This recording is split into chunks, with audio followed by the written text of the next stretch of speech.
Welcome to Something Brilliant, a podcast about wisdom and folly, featuring your host, Stacey Perlin.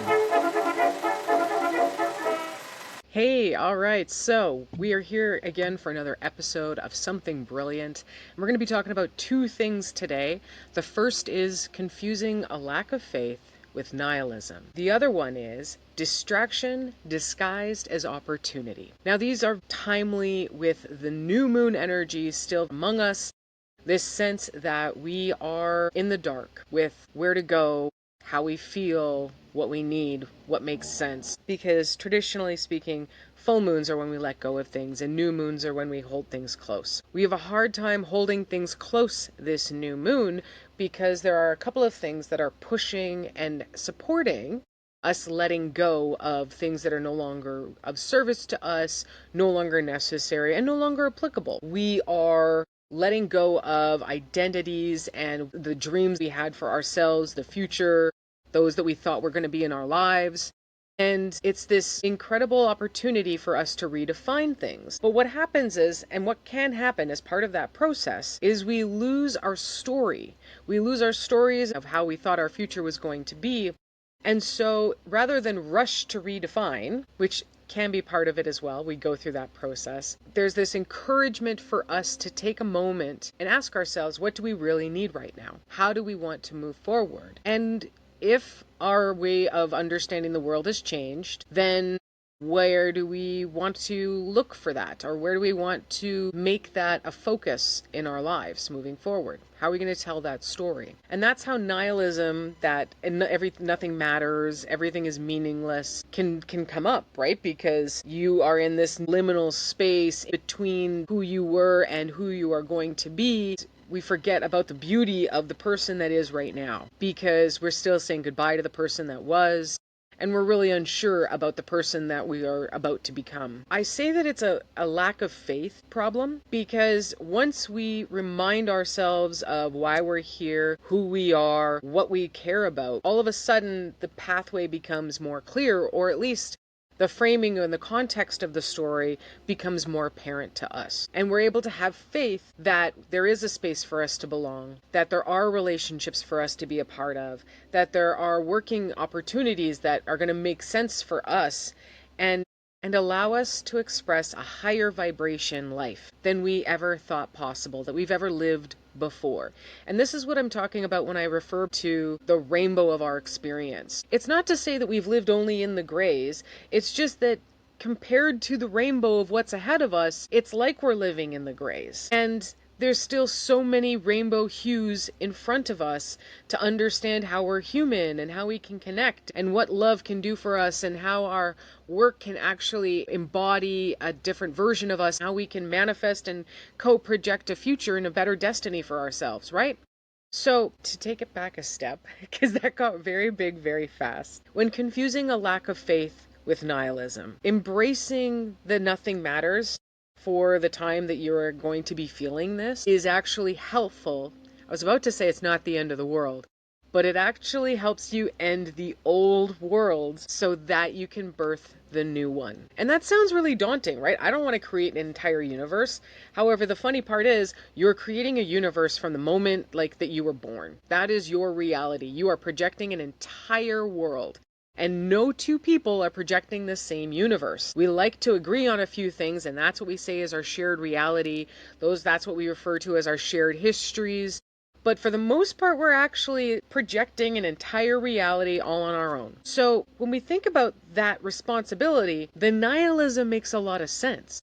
It's an absolutely necessary part of the process to go, what am I really putting out there? How have I been differentiating from groupthink? How have I been a blind follower to society? How much has consumerism and capitalism impacted my identity and my values? Decoupling those takes time.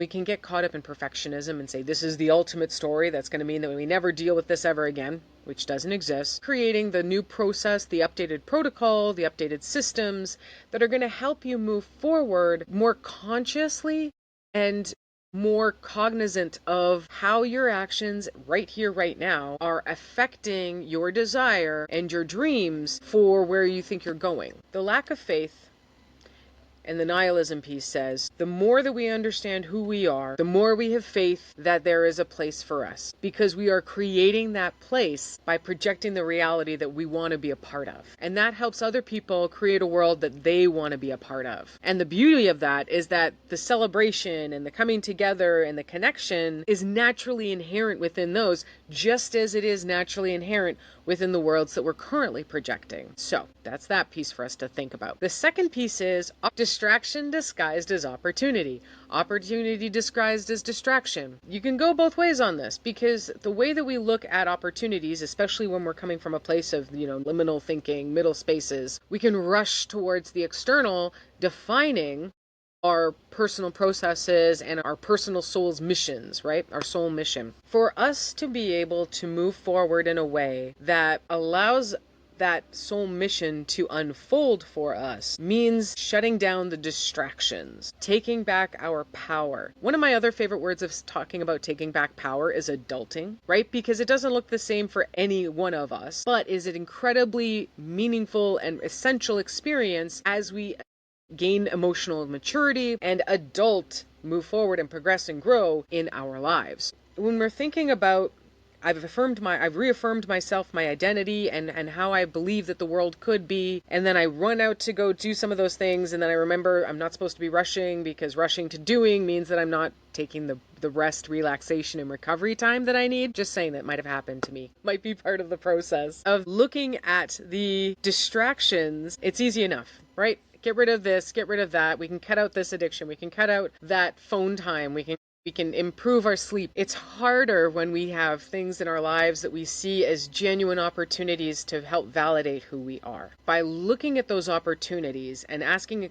couple of questions, we're able to either embrace them more fully, detach emotionally, ultimately, and decide whether or not they really truly are for us. One of the questions I like to ask myself is, how is this opportunity helping me to shape what I'm trying to manifest or what I'm trying to bring forward? Secondly, how is this opportunity asking for my time and energy to support what they want to do, right? Reciprocity is healthy. Understanding the give and take, especially because some of the predominant themes in our culture and consumerism and capitalism is power imbalance, right? Not being organized to understand that when we're asking people for things, we're probably going to be asking for more than we think, directly related to the lack of organizational capacity, okay? And capacity organization. Isn't that true? So if you were in a place where we like to say we have our cup running over and we're able to then serve from that overflowing cup, then by all means, give your time and energy in a reciprocal fashion to support that process and the lessons and the learnings that come through that. If you are still filling your own cup,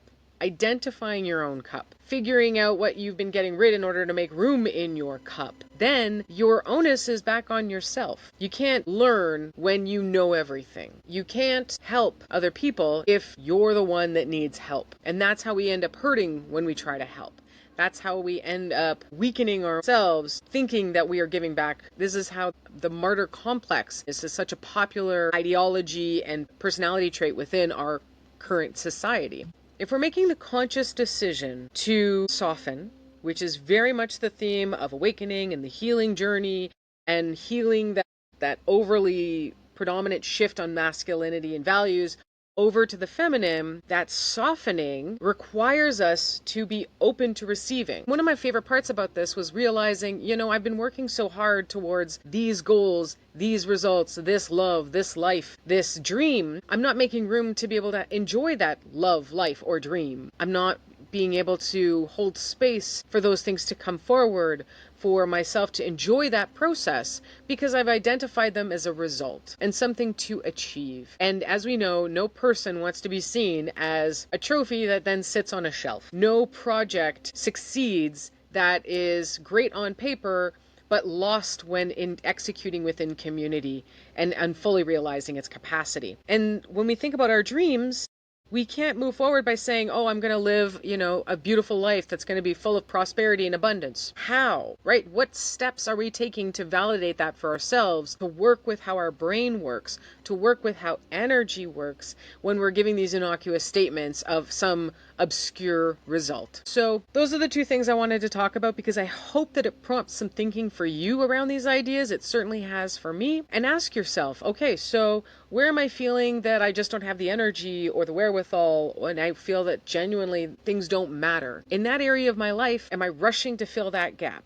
Is there a better opportunity for me to say, I need to take this space and I'm going to challenge myself to reframe, to tell a different story? It's going to pay off in ways that you cannot even anticipate. It'll be beautiful, let me tell you. The second piece is, what have I committed to in relation to that new framed identity, that new story, so that I can better understand what I need in order to be able to then give from that overflowing cup? Because we're beautiful people wanting to help a beautiful world, and we're going to do beautiful things. And I don't want to stop you from thinking that your engagement, your advocacy is essential, is essential, because it absolutely is. Your ability to help others is what helps us move forward in this engine. I know I said I was making this more fun. This doesn't feel very fun, but it felt like it needed to be heard for the community and the collective, and I needed to put that out there. So I'm putting it out there. I am challenging myself with making this more fun, and we'll get there. Love you. Mwah. Have a good one.